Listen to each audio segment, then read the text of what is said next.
अस्सलाम वालेकुम वरहमतुल्लाहि वबरकातुहू। ना बच्चों, हमारा एक और 11वीं जमात का सबक हम पढ़ रहे हैं और वो है बहुत इंपॉर्टेंट सबक है। एग्जामिनेशन में इस पे सवाल पूछे जाते हैं।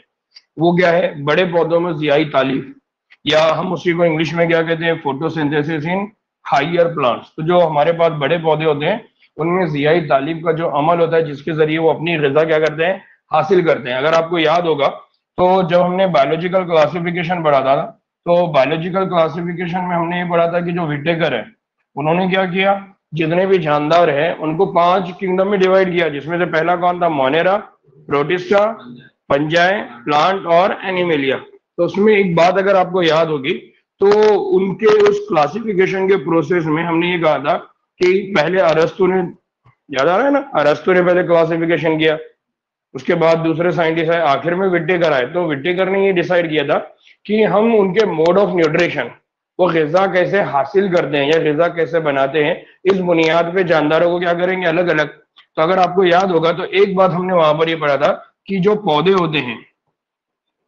जो पौधे होते हैं या जिनको हम क्या कह रहे हैं, प्लांट्स, ये कैसे होते हैं? तो हमने कहा था कि ये कैसे होते हैं, ऑटोट्रॉपिक।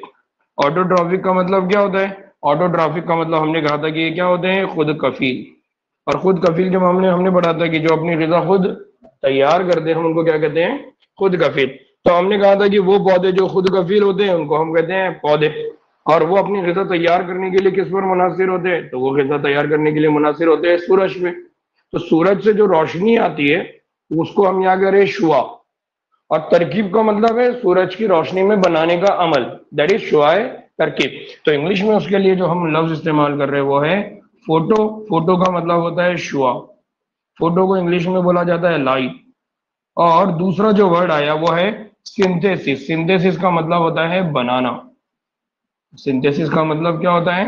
बनाना। तो आमतौर पे ये जो पौधे होते हैं ये क्या करते हैं, फोटोसिंथेसिस का अमल अंजाम देते हैं। फोटोसिंथेसिस का अमल अंजाम देने का मतलब है कि वो अपनी ग़िज़ा क्या कर रहे होते हैं, ग़िज़ा तैयार कर रहे होते हैं। ठीक है, तो ये बुनियादी इंट्रोडक्शन याद रखना है। अब उसके बाद एनसीईआरटी के हिसाब से क्या है, तो एनसीईआरटी के हिसाब से हम ये कहते हैं कि सब्ज पौधों की अगर बात करते हैं हम, तो हमने क्या बोला था कि सब्ज पौधे दरअसल अपनी ग़िज़ा खुद बनाते हैं, जिसकी बुनियाद पे हमने उनको क्या बोला, ऑटोट्रॉपिक। लेकिन इनकी ग़िज़ा के ऊपर बाकी के सारे जानदार उससे क्या है, मुनज़्ज़िर है। अगर पौधे फोटोसिंथेसिस, इसलिए हमारे पास होता है ना कि अगर बारिश नहीं हुआ तो सब लोग परेशान है। क्यों परेशान है? बारिश नहीं होने की वजह से पौधे नहीं बनेंगे।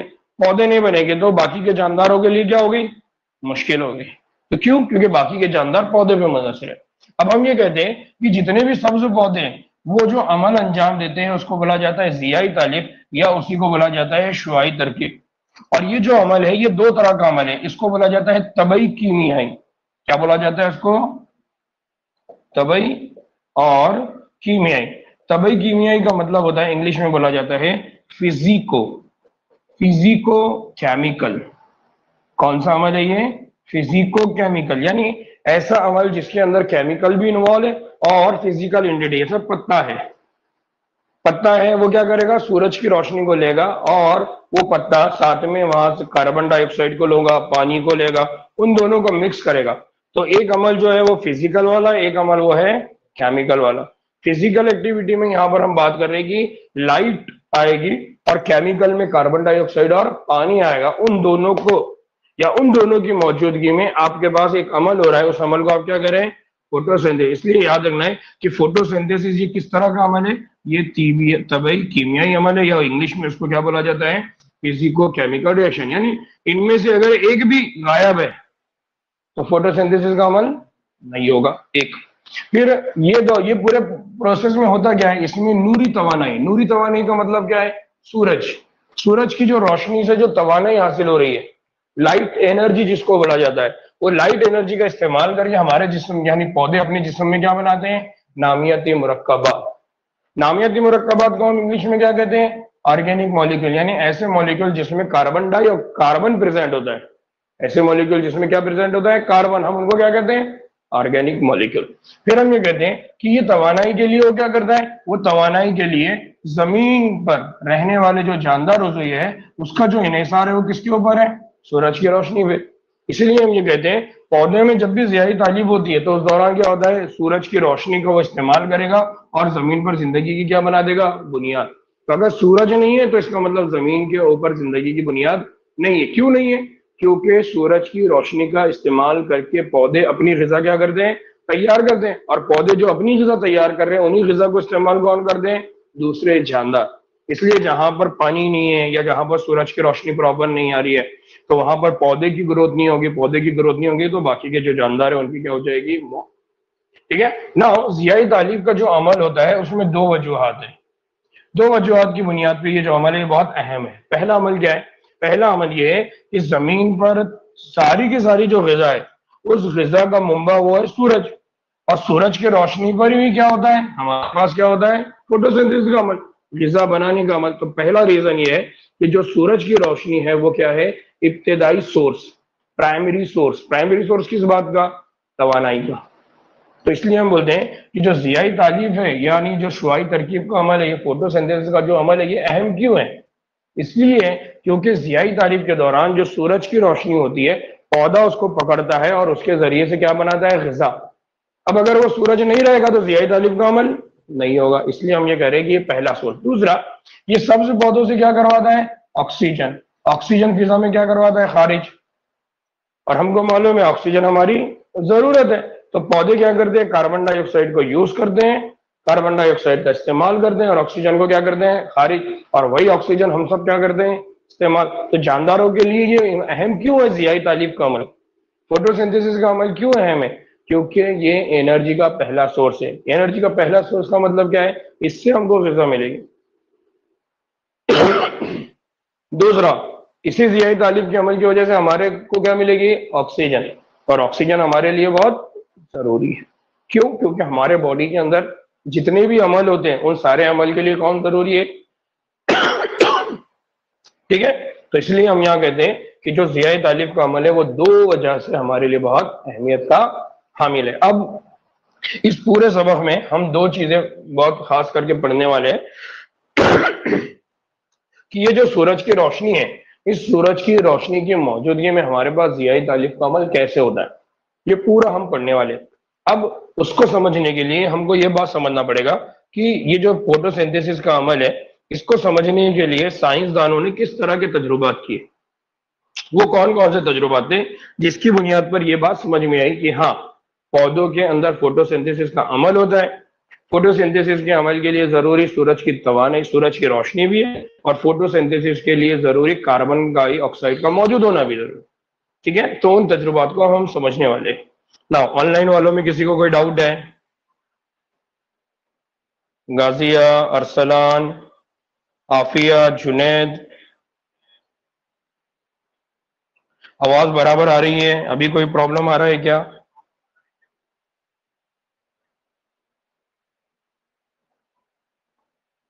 ठीक। नाउ हम सबसे पहली बात ये, और ये बात बोली जाती है कि हम आप लोगों ने ये तजुर्बात को 8वीं 9वीं जमात में पढ़ा हुआ क्या, कि ये बात हमको मालूम हुआ क्या कि जो भी जियाई तालीफ का अमल होगा उस जियाई तालीफ के अमल के लिए किसकी जरूरत होती है, क्लोरोफिल। और आपको याद होगा जब हमने प्लांट किंगडम पढ़ा था उसमें हमने पढ़ा था कि जो पौधे होते हैं उनमें क्लोरोफिल होता है, और हमने ये बोला था कि पत्तों में मौजूद ये क्या होता है, एक तरह का सब्ज पिगमेंट होता है। और ये जो सब्ज पिगमेंट होता है, ये सब्ज पिगमेंट की वजह से हमारे जो पत्ते हैं वो कैसे दिखाई देते हैं, हरे। अब ये क्लोरोफिल क्या करता है, ये सूरज की रोशनी को क्या करता है, पकड़ता है, और सूरज की रोशनी को पकड़कर ये कार्बन डाइऑक्साइड जो होता है उसके दरमियान में क्या करवाता है, तामुल। इसका मतलब क्लोरोफिल सूरज की रोशनी को ट्रैप करने के लिए जरूरी है, सूरज की रोशनी को कबूल करने के लिए जरूरी है। इसलिए हम ये कहते हैं कि जो जियाई तालीफ है उस जियाई तालीफ के लिए क्लोरोफिल जो कि सूरज की रोशनी को कबूल करेगा, और साथ ही साथ हमारे पास क्या होना चाहिए, कार्बन डाइऑक्साइड। तो जियाई तालीफ के लिए दो चीजें बहुत जरूरी है, एक क्लोरोफिल की मौजूदगी, दूसरा कार्बन डाइऑक्साइड की मौजूदगी। अब सवाल ये आता है कि ये बात कैसे समझ में आई। तो क्या हुआ, जो साइंसदान उन्होंने क्या किए, उन्होंने एक वेरीगेटेड यानी एक पत्ता लिए, और उस पत्ते के अंदर उन्होंने क्या देखा, उस पत्ते के अंदर उन्होंने जो निशास्ता बनती है, जो स्टार्च बनती है। स्टार्च क्या है, हमको मालूम है, स्टार्च ये एक पॉलीसेकेराइड है, निशास्ता ये एक पॉलीसेकेराइड है। जब हम पॉलीसेकेराइड बोलते हैं तो इसका मतलब क्या होता है? पॉलीसेकेराइड का मतलब होता है ये ऐसी शुगर है जिसके अंदर बहुत सारी क्या होती है? ग्लूकोज। क्या होती है उसके अंदर? बहुत सारी ग्लूकोज की इकाई होती है, यानी कई सारी ग्लूकोज मिलकर क्या बनाएगी? स्टार्च। ठीक है। अब ये जो स्टार्च होते हैं निशास्ता, अब ये डिटेल जो है कि ये किस तरह का साख्त होता है, क्या होता है, ये हम सब आगे एक और सबक है न्यूट्रिएंट्स, उसमें हम बायोमोलिक्यूल, उसमें हम ये देखेंगे। ठीक है। तो सिर्फ इतना याद रखना है कि जो पत्ते होते हैं, पत्तों के अंदर जो ग़िज़ा होती है वो ग़िज़ा किस शक्ल में होती है, या जो पौधे होते हैं पौधों में जो ग़िज़ा बनती है, जो ग़िज़ा जमा होती है वो किस शक्ल में जमा होती है? स्टार्च। इसलिए साइंसदानों ने भी क्या किए, उन्होंने इस अमल को समझने की कोशिश की है कि पत्तों में जो स्टार्च बनती है, जो निशास्ता बनती है, वो कैसे बनती है। तो उन्होंने क्या किया, एक पत्ती लिया और उस पत्ती को काले कागज से क्या कर दिया? ढक दिया। और दूसरी पत्ती लिया, उस दूसरी पत्ती को उन्होंने खुला रखा। तो एक पत्ती को उन्होंने क्या करा?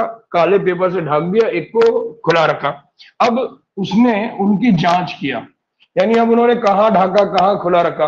तो फॉर एग्जाम्पल उन्होंने एक पत्ती लिया, उसको ऊपर पेपर रख दिया ताकि उससे सूरज की रोशनी ना आए। दूसरा पत्ता लिया, उसको खुला रखा ताकि उसके साथ कौन आ जाए? सूरज की रोशनी। ठीक है। अब इसके बाद उन्होंने ये देखा कि सिर्फ जो सब्ज पत्तियां हैं उनमें रोशनी की मौजूदगी थी। इसका मतलब है उनमें कौन सा अमल हुआ था? ज़ियाई तालीफ, यानी वो पत्ता जो सूरज की रोशनी के साथ तामुल कर रहा है उसके अंदर क्या हुआ? फोटोसिंथेसिस, यानी उसके अंदर क्या बनना शुरू हो गई? स्टार्च। अब इसी एक्सपेरिमेंट को मैंने एक डायग्राम के जरिए बताया कि उन्होंने क्या किया, उन्होंने एक पत्ता लिया और उस पत्ते के अंदर, यहाँ पर दो अलग अलग पत्तों का जिक्र है लेकिन यहाँ मैंने डायग्राम में सिर्फ एक पत्ता रखा। फॉर एग्जाम्पल ये पत्ता है, उस पत्ते के ऊपर आपने यहाँ पर एक काला पेपर रख दिया। नतीजे में क्या होगा? यहाँ सूरज की रोशनी आएगी, यहाँ सूरज की रोशनी आएगी, जिसकी वजह से यहाँ पर क्या होगा? फोटोसिंथेसिस। इसका मतलब यहाँ पर आपको क्या देखने को मिलेगा? स्टार्च। लेकिन इस जगह पे कोई स्टार्च नहीं मिलेगा। क्यों? क्योंकि वहां पर सूरज की रोशनी नहीं पहुंच सकी थी। इस तजुर्बे से क्या बात समझ में आई? इस तजुर्बे से ये बात समझ में आई कि स्टार्च बनाने के लिए या फोटोसिंथेसिस के अमल के लिए सबसे ज्यादा जरूरी कौन है? सूरज की तवानाई, सूरज की रोशनी। बात क्लियर हुई मुजाहिद मियां? क्या सूरज की रोशनी किसके लिए जरूरी है? स्टार्च बनाने के लिए। और स्टार्च कब बनेगा? जब कौन सा अमल होगा? फोटोसिंथेसिस। ठीक है। ऑनलाइन वालों को कोई डाउट है?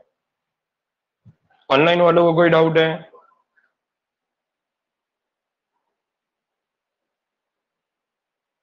हाँ, हम आगे चल के ये बात भी पढ़ेंगे गाजिया बेटा कि सूरज की बहुत ज्यादा रोशनी या सूरज की बहुत कम रोशनी, जैसा हम देखते हैं कि बारिश के दिन है तो सूरज की रोशनी बहुत कम है ना, और गर्मी के दिनों में सूरज की रोशनी बहुत ज्यादा है। या फिर हमारे घर में एक गमला है जो घर के बाहर है और एक गमला है जो घर के अंदर है, तो वहां भी पत्ते बराबर ग्रो कर रहे हैं, यहाँ भी पत्ते बराबर बन रहे हैं। तो इसका मतलब क्या है? इसका मतलब कि इसको तो सूरज की रोशनी ज्यादा मिल रही तब भी ये कर रहा है, इसको तो कम मिल रही तब भी ये कर रहा है।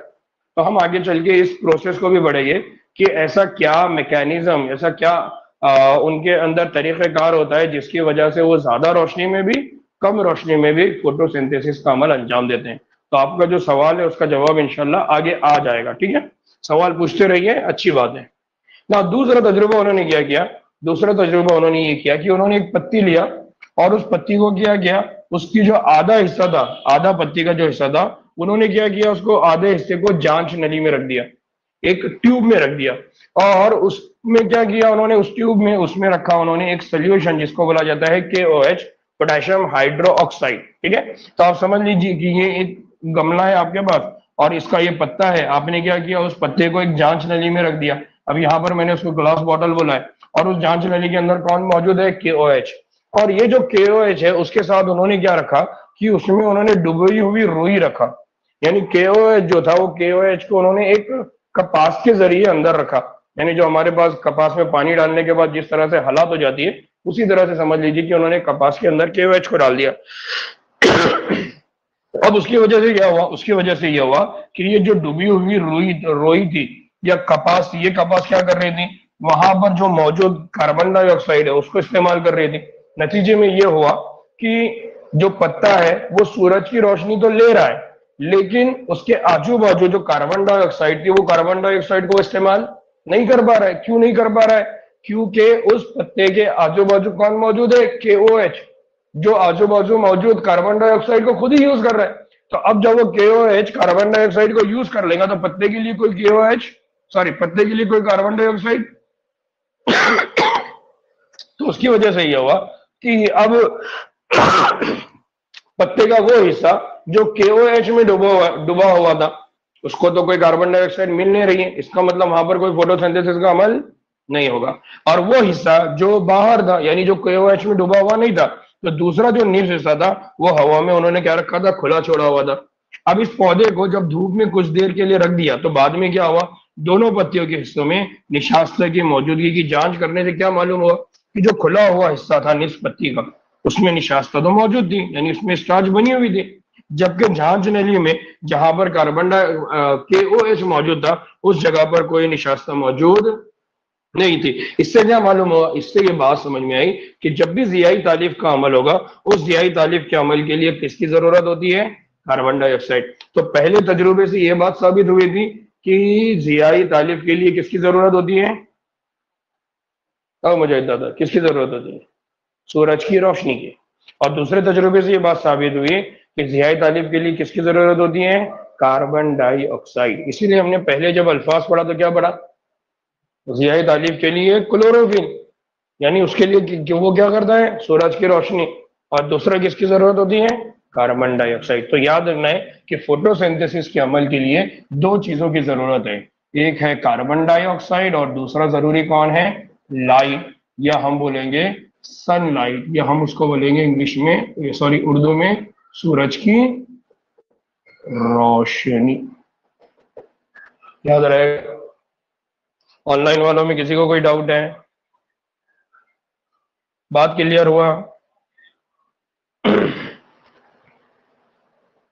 पानी अच्छा है ना?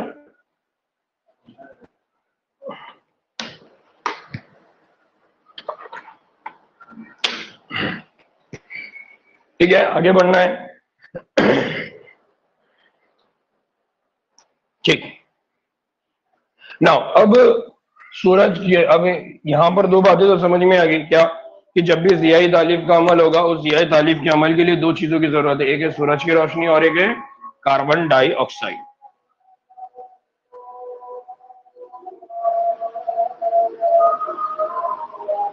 नमाज पढ़ के दोबारा लेक्चर लेते हैं, ठीक है बच्चों? हम लोग नमाज पढ़ लेते हैं और ईशा की नमाज अदा करके फिर दोबारा लेक्चर स्टार्ट करते हैं, ठीक है? अरसलान, जुनैद, आफिया, बेटा नमाज पढ़ के फिर इंशाल्लाह दोबारा लेक्चर स्टार्ट होगा, ठीक? अस्सलाम वालेकुम रहमतुल्लाहि व बरकातहू।